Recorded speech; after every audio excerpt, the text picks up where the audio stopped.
Hoje é o terceiro episódio da série História para Contar 200 anos. Vamos conhecer um pouco da história da Câmara de Vereadores e o trabalho de preservação da memória do Legislativo friburguense.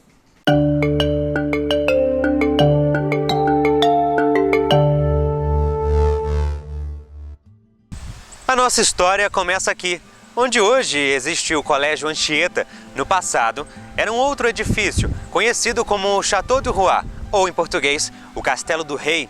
Era a sede da Fazenda do Morro Queimado e também primeira sede da Câmara de Vereadores, fundada no dia 17 de junho de 1820.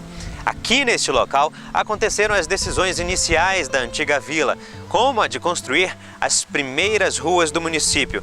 Algumas existem até hoje, como a Avenida Alberto Browne. Mas o Legislativo teve outras sedes ao longo do tempo. A última na Praça Getúlio Vargas, até o prédio atual, na Rua Farinha Filho. À época eu era o presidente da Câmara, o prefeito era o Dr. Paulo Azevedo, e nós vislumbramos a necessidade de dotar Nova Friburgo, na parte legislativa, de um espaço mais moderno, já que esse estava acanhado e não atendia mais às necessidades crescentes do município. Na ocasião, o Banco do Brasil, que tinha duas agências, uma na praça e outra na Farinha Filho, resolveu unir essas agências, optando pela Praça Getúlio Vargas, a agência que funciona até hoje, e fechou a agência da Farinha Filho. Eu, sabendo disso, procurei o prefeito, Paulo Azevedo, à época, e falei, olha, é um excelente imóvel para instalar a Câmara Municipal. E ele comprou a ideia. Nós fizemos um contato com então o ministro Francisco Dornelles para que intermediasse junto ao Banco do Brasil a possibilidade do município adquirir aquele imóvel. E assim foi feito. A prefeitura comprou o imóvel com os recursos que a Câmara economizou. A cidade mudou e a Câmara também. O Legislativo perdeu espaço com a instituição da Prefeitura e a separação entre os poderes ainda no século XX. Mas foi na década de 2000 que uma iniciativa mudou a história e aproximou parlamento e população. Eu, quando assumi a Câmara, eu quis fazer a diferença e achava que o parlamento era muito fechado a quatro paredes, poucas pessoas assistiam. E eu quis transformar a Câmara em que a comunidade participasse mais do processo.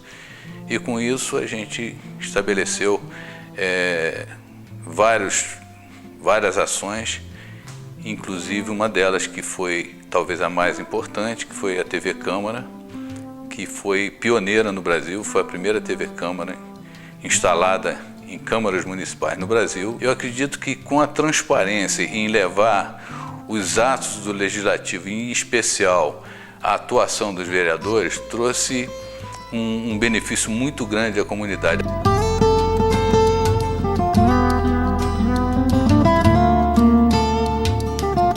A Câmara Municipal sempre foi o palco de reivindicação da população nos seus mais diversos momentos, porque assim tem que ser, né?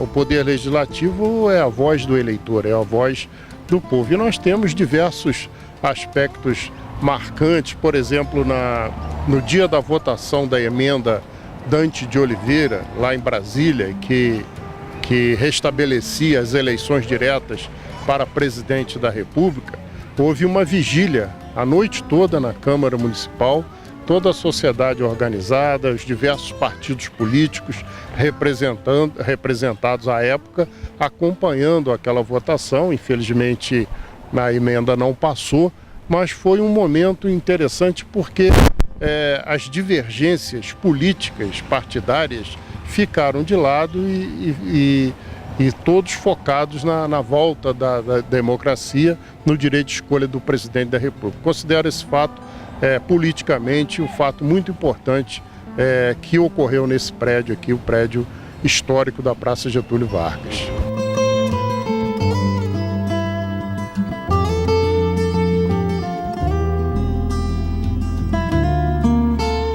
Em 2015, mais de 6.000 páginas em leis foram digitalizadas para preservar um acervo que, em papel, se deteriorava. Mas, além da legislação, outras histórias e documentos ainda estão sendo preservados. Eu começo as anotações, né, no papel ali, na canetinha, no lápis, na caneta e tal.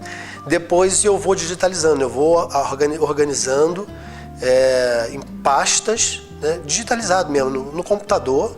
Vou organizando, eu tenho várias delas e cada uma trata de um... Eu tenho uma listagem onde eu tenho todas as legislaturas. Isso a gente tem, esse acervo a gente tem, assim, da forma como eu estou te falando, a gente tem desde 1947.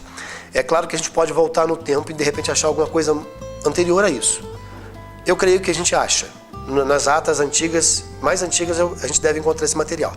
Mas eu me ativo a esse período porque foi o período em que um colega, né, que começou esse trabalho antes de mim, foi no período que ele começou. Eu gostava do trabalho que ele fazia e eu dei continuidade a esse trabalho. Então hoje a gente tem alguma informação, não é ainda o que eu gostaria de ter muito mais.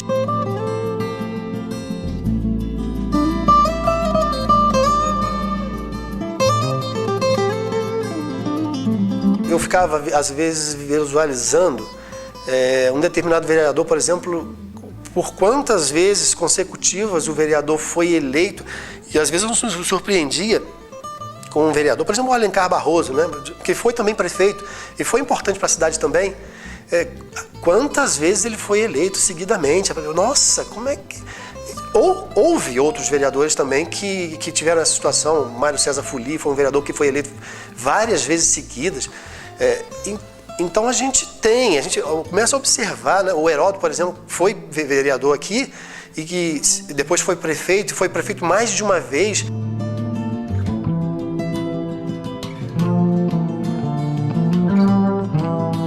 A gente está se aproximando, né, de uma data tão significativa para o município, para a cidade, e a memória, a história é tudo, né? A gente tem que justamente resgatar isso, não deixar que morra, né, essa história que a cidade tem, que é muito bonita, né?